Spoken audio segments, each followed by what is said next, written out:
If you want to get back together with the ex that broke up with you, don't be friends with them. I'm Coach Pearl, relationship coach. Let's get into it.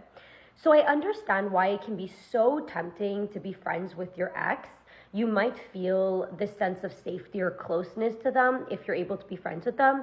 And especially if your ex is offering to stay friends, you might be very, very tempted to say yes.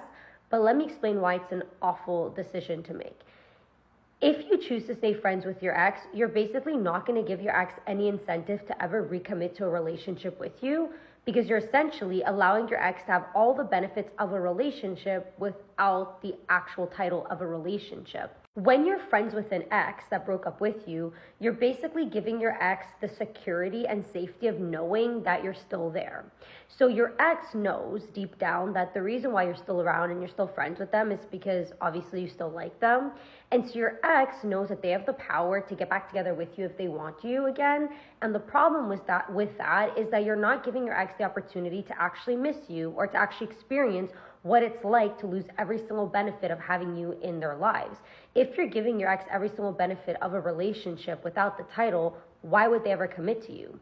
If anything, by staying friends with your ex, you're giving your ex more of an incentive and pushing them towards seeing and dating other people, because your ex knows that you're still there. You're always going to be there. So it's easier for them to see what's out there, having the security of knowing that they're not losing you by doing that.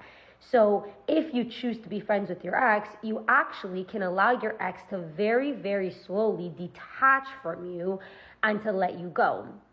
Think of this example. Imagine somebody's addicted to smoking cigarettes. If from one day to the next they stop smoking, they're going to fall back into their addiction because they're addicted to nicotine, right? And going cold turkey from one day to the next is far too hard. But if they very slowly reduce the amount of cigarettes they smoke and they're on a reduction plan and they reduce them more and more, and then eventually they're just doing nicotine patches, at one point, they're allowing their body to very, very slowly get used to not having nicotine. And so at one point, they might never actually go back into smoking cigarettes because they very slowly get used to the withdrawal symptoms until they're strong enough to not need the nicotine. And it's the exact same thing that happens with an ex when you're friends with them.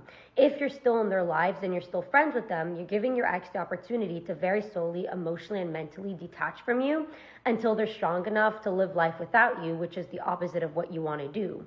You're also pushing your ex to see what's out there and to date other people because they have the security of knowing that worst case scenario, they can come back to you, which is not what you want. So basically, by being friends with your ex, you could potentially be helping them get over you.